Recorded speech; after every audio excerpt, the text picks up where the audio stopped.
Something called the Danish twin study established that only about 10% of how long the average person lives within certain biological limits is dictated by our genes. The other 90% is dictated by our lifestyle. So the premise of Blue Zone is if we can find the optimal lifestyle of longevity, we can come up with a de facto formula for longevity. But if you ask the average American what the optimal formula of longevity is, they probably couldn't tell you. They've probably heard of the South Beach diet or the Atkins diet, and you have the USDA food pyramid. There's what Oprah tells us. There's what Dr. Oz tells us. The fact of the matter is there's a lot of confusion around what really helps us live longer, better. Should you be running marathons or doing yoga? Should you eat organic meat or should you be eating tofu? When it comes to supplements, should you be taking them? How about these hormones or resveratrol? And does purpose play into it? Spirituality, and how about how we socialize? Well, our approach to finding longevity was to team up with National Geographic and the National Institute on Aging to find the 4 demographically confirmed areas that are geographically defined, and then bring a team of experts in there to methodically go through exactly what these people do to distill down the cross-cultural distillation. And at the end of this, I'm going to tell you what that distillation is. But first, I'd like to debunk some common myths when it comes to longevity. And the first myth is if you try really hard, you can live to be 100. False. The problem is only about 1 out of 5,000 people in America live to be 100. Your chances are very low. Even though it's the fastest growing demographic in America, it's hard to reach 100. The problem is that we are not programmed for longevity. We are programmed for something called procreative success.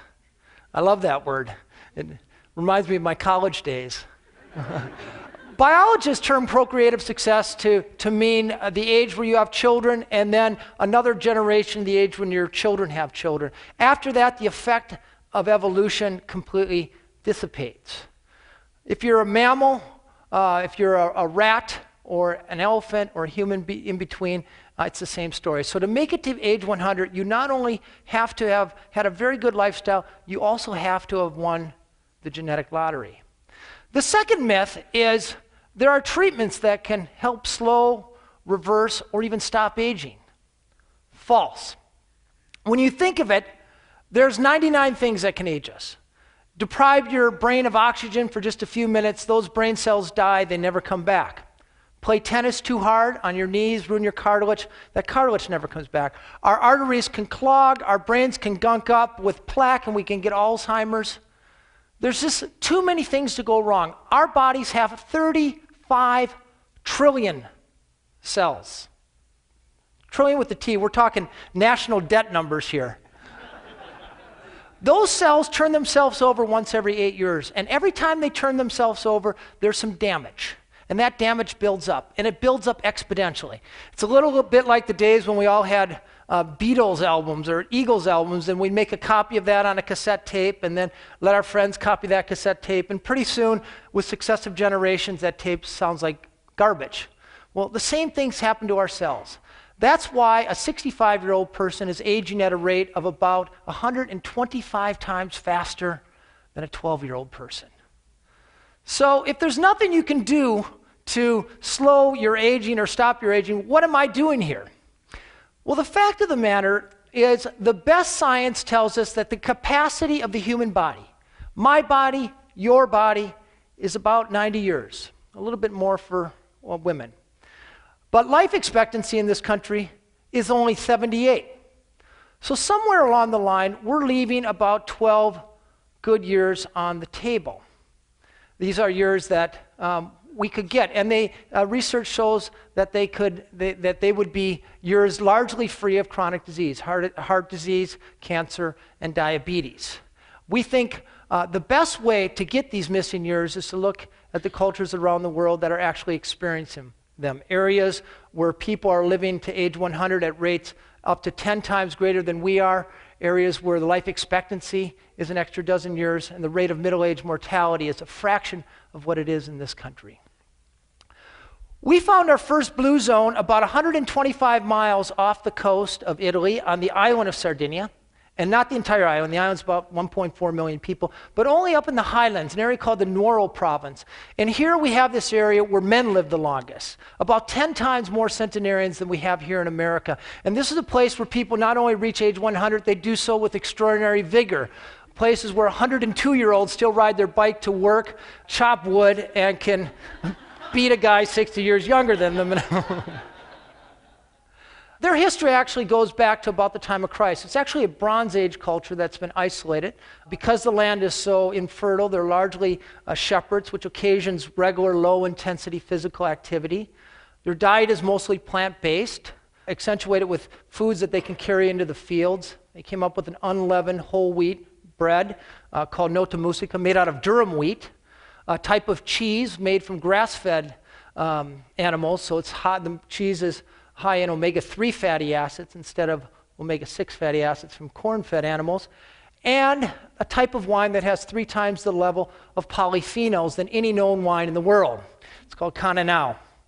But the real secret, I think, lies more in the way that they organize their society. And one of the most salient elements of the Sardinian society is how they treat older people. You ever notice here in America, social equity seems to peak at about age 24? Just look at the advertisements. Here in Sardinia, the older you get, the more equity you have, the more wisdom you're celebrated for. You go into the bars in Sardinia, instead of seeing the Sports Illustrated swimsuit calendar, you see the Centenarian of the Month calendar. This, as it turns out, is not only good for your aging parents to keep them close to the family, it imparts about 4 to 6 years of extra life expectancy. Research shows it's also good for the children of those families who have lower rates of mortality and lower rates of disease. That's called the grandmother effect. We found our second blue zone on the other side of the planet, about 800 miles south of Tokyo on the archipelago of Okinawa. Okinawa is actually 161 small islands. And in the northern part of the main island, this is ground zero for world longevity. This is a place where the oldest living female population is found. It's a place where people have the longest disability-free life expectancy in the world. They have what we want. They live a long time and tend to die in their sleep very quickly. And often, I can tell you, after sex.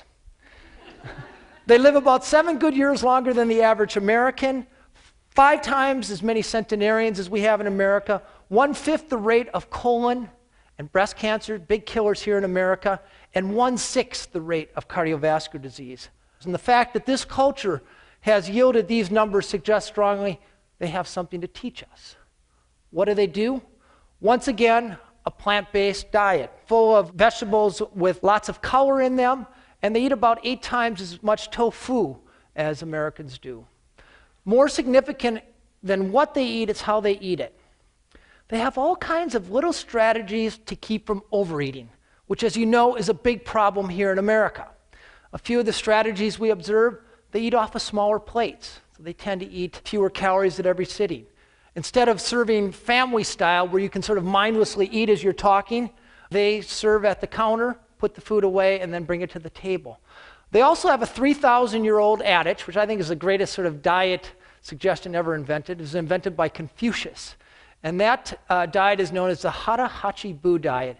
It's simply a little saying these people say before their meal to remind them to stop eating when their stomach is 20% full. It takes about a half hour for that full feeling to go travel from your belly to your brain, and by remembering to stop at 80%, it helps keep you from doing that very thing. But like Sardinia, Okinawa has a few social constructs that we can associate with longevity. We know that isolation kills. 15 years ago, the average American had 3 good friends. We're down to 1.5 right now. If you were lucky enough to be born in Okinawa, you were born into a system where you automatically have a half a dozen friends with whom you travel through life. They call it a moai. And if you're in a moai, you're expected to share the bounty if you encounter luck. And if things go bad, a child gets sick, a parent dies, you always have somebody who has your back. This particular moai, these 5 ladies have been together for 97 years. Their average age is 102. Typically in America, we've divided our adult life up into 2 sections. There's our work life, where we're productive, and then one day, boom, we retire. And typically that is meant retiring to the easy chair or going down to Arizona to play golf. In the Okinawan language, there's not even a word for retirement. Instead, there's one word that imbues your entire life, and that word is ikigai. And roughly translated, it means the reason for which you wake up in the morning. And for this 102-year-old karate master, his ikigai was carrying forth this martial art. For this 100-year-old fisherman, it was continuing to catch fish for his family 3 times a week. And this is a question. The National Institute on Aging actually gave us a questionnaire to give these centenarians. And one of the questions, they were very culturally astute people put the questionnaire. One of the questions was, what is your ikigai? They instantly knew why they woke up in the morning. For this 102-year-old woman, her ikigai was simply her great-great-great-granddaughter. 2 girls separated in age by 101 and a half years. And I asked her what it felt like to hold a great-great-great-granddaughter, and she put her head back and she said, it feels like leaping into heaven. I thought that was a wonderful thought. My editor at Geographic wanted me to find America's blue zone, and for a while we looked on the prairies of Minnesota, where actually there's a very high proportion of centenarians, but that's because all the young people left. So we turned to the data again, and we found America's longest lived population among the Seventh-day Adventists concentrated in and around Loma Linda, California. Adventists are conservative Methodists. They celebrate their Sabbath from sunset on Friday till sunset on Saturday, a 24-hour sanctuary in time, they call it. And they follow 5 little habits that conveys to them extraordinary longevity, comparatively speaking. In America here, life expectancy for the average woman is 80, but for an Adventist woman, their life expectancy is 89, and the difference is even more pronounced among men, who are expected to live about 11 years longer than their American counterparts. Now, this is a study that followed about 70,000 people for 30 years, sterling study, and I think it supremely illustrates the premise of this Blue Zone project. This is a heterogeneous community. It's white, black, Hispanic, Asian. The only thing they have in common are a set of very small lifestyle habits that they follow ritualistically for most of their lives. They take their diet directly from the Bible, Genesis chapter 1, verse 26, where God talks about legumes and seeds, and on one more stanza about green plants, ostensibly missing his meat. They take this sanctuary and time very serious. For 24 hours every week, no matter how busy they are, how stressed out they are at work, where the kids need to be driven, they stop everything and they focus on their God, their social network, and then hardwired right in the religion are nature walks.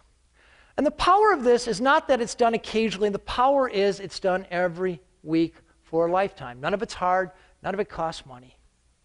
Adventists also tend to hang out with other Adventists. So if you go to an Adventist party, you don't see people swilling Jim Beam or rolling a joint. Instead, they're talking about their next nature walk, exchanging recipes, and yes, they pray. But they influence each other in profound and measurable ways. This is a culture that has yielded Ellsworth Wareham. Ellsworth Wareham is 97 years old. He's a multimillionaire. Yet when a contractor wanted $6,000 to build a privacy fence, he said, for that kind of money, I'll do it myself. So for the next 3 days, he was out shoveling cement and hauling poles around. And predictably, perhaps, on the 4th day, he ended up in the operating room. But not as the guy on the table, the guy doing open heart surgery. At 97, he still does 20 open heart surgeries every month. Ed Rawlings, 103 years old now, an active cowboy, starts his morning with the swim, and on the weekends he likes to put on the boards, throw up rooster tails. And then Marge DeTon. Marge is 104. Her grandson actually lives in the Twin Cities here. She starts her day with lifting weights. She rides her bicycle. And then she gets in a root beer-colored 1994 Cadillac Seville and tears down the San Bernardino Freeway, where she still volunteers for 7 different organizations. I've been on 19 hardcore expeditions. I'm probably the only person you'll ever meet who rode his bicycle across the Sahara Desert without sunscreen. But I'll tell you, there was no adventure more harrowing than riding shotgun with Marge Chaton. A stranger is a friend I haven't met yet, she'd say to me.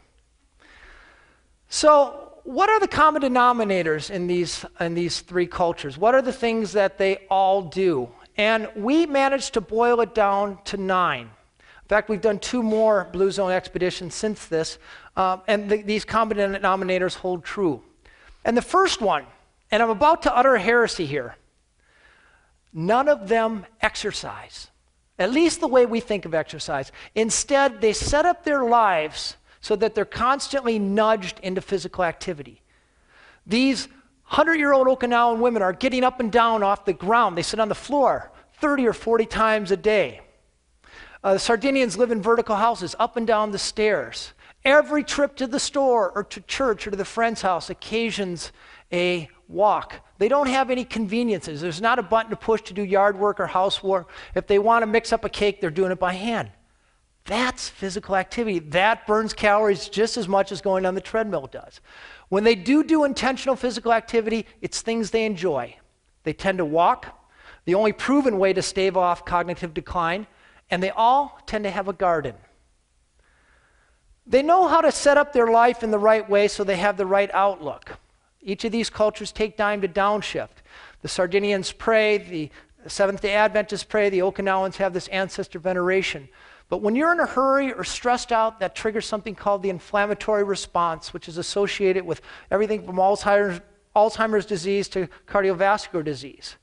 When you slow down for 15 minutes a day, you turn that inflammatory state into a more anti-inflammatory state. They have vocabulary for sense of purpose, ikigai, like the Okinawans. You know, the 2 most dangerous years in your life are the year you're born because of infant mortality and the year you retire. These people know their sense of purpose and they activate it in their life. That's worth about 7 years of extra life expectancy. There's no longevity diet. Instead, these people drink a little bit every day, not a hard sell to the American population. They tend to eat a plant-based diet. Doesn't mean they don't eat meat, but lots of beans and nuts. And they have strategies to keep from overeating, little things that nudge them away from the table at the right time. And then the foundation of all this is how they connect. They put their families first, take care of their children and their aging parents. They all tend to belong to a faith-based community, which is worth between 4 and 14 extra years of life expectancy if you do it 4 times a month. And the biggest thing here is they also belong to the right tribe. They were either born into or they proactively surrounded themselves with the right people. We know from the Framingham studies that if your 3 best friends are obese, there's a 50% better chance that you'll be overweight. So if you hang out with unhealthy people, that's going to have a measurable impact over time. Instead, if your friend's idea of recreation is physical activity, bowling or playing hockey or biking or gardening, if your friends drink a little but not too much and they eat right and they're engaged and they're trusting and trustworthy, that is going to have the biggest impact over time. Diets don't work. No diet in the history of the world has ever worked for more than 2% of the population. Exercise programs usually start in January. They're usually done by October. When it comes to longevity, there is no short-term fix in a pill or anything else. But when you think about it, your friends are long-term adventures, and therefore perhaps the most significant thing you can do to add more years to your life and life to your years. Thank you very much.